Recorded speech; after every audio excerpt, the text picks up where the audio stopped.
Have you ever had a romance that died far quicker than you expected? Perhaps because your love interest gained 5 extra years in under 5 seconds. The episode Too Young opens with Finn on a date with PB, who was de-aged to 13 after her confrontation with the Lich. This is also an episode that reveals PB's views on justice and responsibility and hints at a sense of idealism that I think is often overlooked. More on that later. The episode's drama kicks off in earnest when Lemongrab arrives, insisting he's now in charge of the kingdom because PB, at 13, is too young. According to PB, Lemongrab is next in line to the throne despite being the first of her experiments to go wrong. Unfortunately, Lemongrab immediately demands random subjects get thrown in the dungeon. Not necessarily the subjects who did something wrong, more anyone who's in his line of sight when he gets annoyed. PB accepts Lemongrab's lawful authority, but agrees with Finn that in response to Lemongrab's tyrannical ways, he needs to be pranked. Finn is sure pranks will drive Lemongrab out of the kingdom, but instead Lemongrab increasingly lashes out at his new subjects, imprisoning them, insulting them, yelling at them, and so on. He even vomits on poor Peppermint Butler when Finn and PB spice his meal. The spiced meal is the last straw, leading Lemongrab to sentence his palace subjects to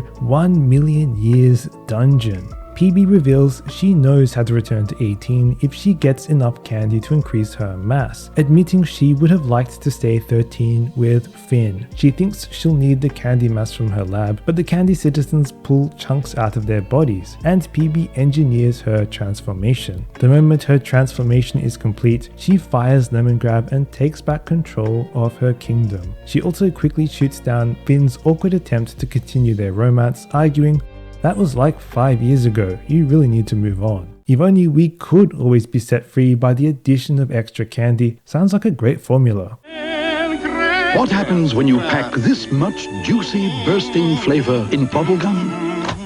It sets you free. But this episode reveals PB has a characteristically rationalistic formula for justice in her society. I think it's fair to say that PB has an idealistic streak that leads her to believe there should be a logical and impartial approach to justice in her kingdom. Let's step back and look at the philosophy and ethics behind her approach. In his book The Rule of Law, former British judge Tom Bingham explains his broad view of what makes for justice in a well-ordered society, pulling together some handy quotes from brainiacs like Aristotle. According to Aristotle, it is better for the law to rule than one of the citizens, so even the guardians of the laws are obeying the laws. Or in the words of Professor A.V. Dicey, every man, whatever be his rank or conditions, is subject to the ordinary law of the realm. In short, whether you're a pauper or a princess, the laws should apply equally to all in a just society. I'm simplifying, and if you're interested in the deeper breakdown of concepts like the rule of law, I recommend Bingham's short little book. Anyway, we also see a glimpse of PB's idealism far later in the timeline of Adventure Time in the episode Hot Diggity Doom, when PB loses her throne. And if you're interested, I have a whole video on Hot Diggity Doom. In that episode, PB tells Finn and Jake that their loyalty is to the kingdom, not her. In other words, when there's a disruption to her reign, PB can turn to higher principles. In Too Young, that means following the letter of the laws of succession. Now, PB admits Lemongrab's claim to the throne is genuine, but does she have to? She could have demanded her people throw Lemongrab in the dungeon anyway. Given how much they hate the guy, they'd probably obey. Only the idealistic belief in a methodically run society really explains why PB accepts Lemongrab's claim at all. Since to PB, the kingdom's rule should be approached in a methodical, ordered way, she decides to undermine Lemongrab's reign in a lawful, for lack of a better word, way. To PB's 13-year-old brain, Finn's idea to prank Lemongrab into leaving makes sense. They go through a few different attempts until she writes it off as a failure. Then she methodically moves to her less preferred option of returning to 18. In terms of its structural narrative, the episode hinges on PB's decision to return to her 18-year-old self, which more broadly relates to her need to firmly step back into her position of leadership and responsibility. So let's take a deeper look at PB's final decision at the end. In his book Scene and Structure, Jack Bickham argues that a scene involving physical action should generally be followed by a sequel involving an introspective reaction. Too Young has the perfect example near the end, where the dramatic spiced food prank leads to 1 million years dungeon for everyone. After that action-packed scene, the introspective sequel involves PB admitting her feelings to Finn. As Bickham notes in Scene and Structure, stories focus on disaster. When a scene gives us disaster, the characters will have an internal reaction.